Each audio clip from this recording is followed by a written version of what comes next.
देखिए, जब भी जमीन का बंटवारा होता है तो उसमें कुछ नियम और कायदे हैं जिनको अपना करके जो है वो तकसीम होती है। और नियमों और कायदों के दौरान जो है वो जो हमारा एचपी लैंड रेवेन्यू एक्ट है 1954 का, उसके तहत मैंने एक विवेचन जो था पीछे ऐसी एक भूमिका किया था जिसकी तकसीम नहीं हो सकती है। और ठीक इसी तरह से अब पार्टीशन की जो अगली प्रक्रिया है उसके बारे में आपसे चर्चा करूंगा। तो देखिए, ऐसा है कि सबके मन में ये प्रश्न तो जरूर उठता होगा कि तकसीम ले कौन सकता है, कौन व्यक्ति हैं जो तकसीम करवा सकते हैं, और किन किन की जो अहमियता है वो इस एक्ट के तहत जो है वो लिखी हुई है। तो देखिए, जो हमारा एचपी लैंड रेवेन्यू एक्ट है उसका सेक्शन 123 जो है उसके तहत जो है वो एप्लीकेशन ऑफ पार्टीशन की जो है वो व्यवस्था है। और ये जो व्यवस्था है मैं बिल्कुल आपको साधारण शब्दों में बताने की कोशिश करूंगा, क्योंकि अगर मैं आपसे इंग्लिश लिटरेचर की बात करूं तो उसमें बहुत सारी चीजें ऐसी है जो आम आदमी की समझ से परे हैं। और अगर व्यवहारिकता की बात करूं तो उसमें भी उर्दू के शब्द इस्तेमाल होते हैं, तो उसमें आम व्यक्ति को उन सब चीजों का पता नहीं चल पाता है। तो देखिए, ऐसा है कि जो सेक्शन 123 है उसके तहत ऐसा व्यक्ति जो उस पर्टिकुलर भूमि का मालिक हो जो एक संयुक्त और ज्वाइंट लैंड के रूप में आती है। अब बात जब संयुक्त भूमि की आ जाती है तो आपके मन में प्रश्न उठ रहा होगा कि ये संयुक्त भूमि क्या है। तो देखिए, हिमाचल की जो एग्रीकल्चर लैंड है उसको मैं अगर मैं दो भागों में बांटूं तो उसमें देखिए, एक आ जाती है आपकी निजी भूमि और दूसरी आ जाती है आपकी सरकारी भूमि।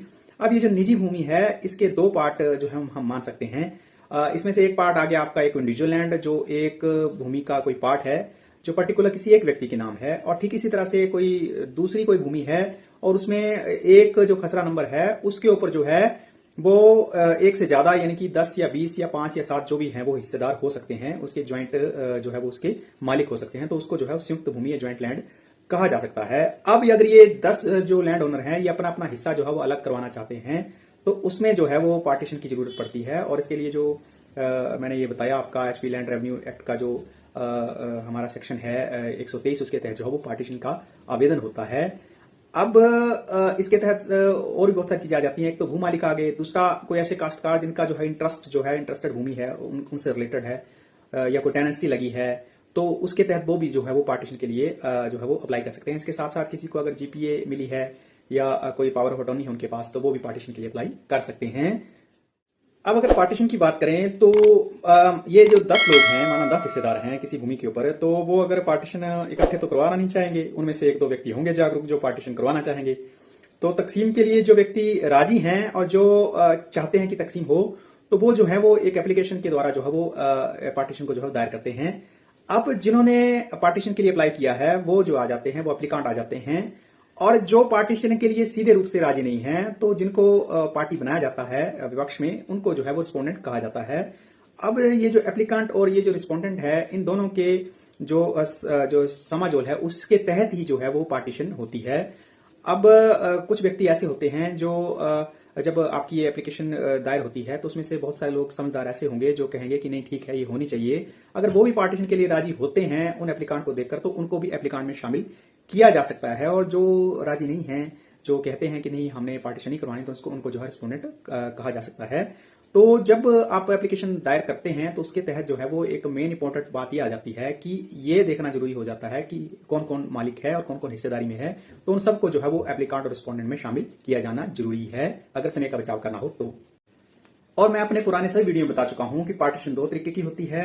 एक तो आगे आपकी खानगी और दूसरी आपकी आगे हुक्मी। खानगी में अगर सारे आपके 10 के 10 हिस्सेदार माना रेडी हैं अपनी पार्टीशन अपनी समझबूझ से करवाने के लिए, तो वो सबसे उत्तम जरिया है, क्योंकि उसमें पैसे उसमें दोनों की बचत होती है। ठीक इसी तरह से अभी जो बात कर रहा हूं वो हुक्मी की कर रहा हूं जिसमें सारे हिस्सेदार रेडी नहीं है। तो कोशिश करें एप्लीकांट और रिस्पोंडेंट जो है उनके जो है अपने जो ठीक ठीक एड्रेस हैं वो लिखवाने हैं, क्योंकि अक्सर जो होता है वो मालिक कहीं दूर रहते हैं या पर्टिकुलर उस स्थान पे ना रहकर कहीं स्टेट से बाहर भी हो सकते हैं। तो एड्रेस जो है प्रॉपर हो ताकि उनको जो है वो पार्टीशन की इतला जो है वो नोटिस जो है प्रॉपर तरीके से सर्व हो सके, क्योंकि इसी वजह से जो है वो सर्विस जो होती है इस मामले की वो लेट हो जाती है और अक्सर तकसीमों में इसमें लग जाता है। अभी मैंने आपको इस चीज की व्यवस्था बता दी एप्लीकेशन की। पिछले वीडियो में मैंने आपको बताया था कि किस भूमि की तकसीम नहीं हो सकती है। अगर वो वीडियो आपने नहीं देखा है तो मैं यहाँ डिस्क्रिप्शन बॉक्स में उसको दे दूंगा और उसमें आपने जाके देख लेना है। कल जो है वो अगली चर्चा करेंगे कि किसमें जो है वो आगे का जो प्रोसेस है ये तकसीम का वो कैसे चलता है, तो इसके बारे में हम कल चर्चा करेंगे। तो साथी नमस्कार, इस तरह की जानकारी मैं आपके पास लेते आ रहा हूं।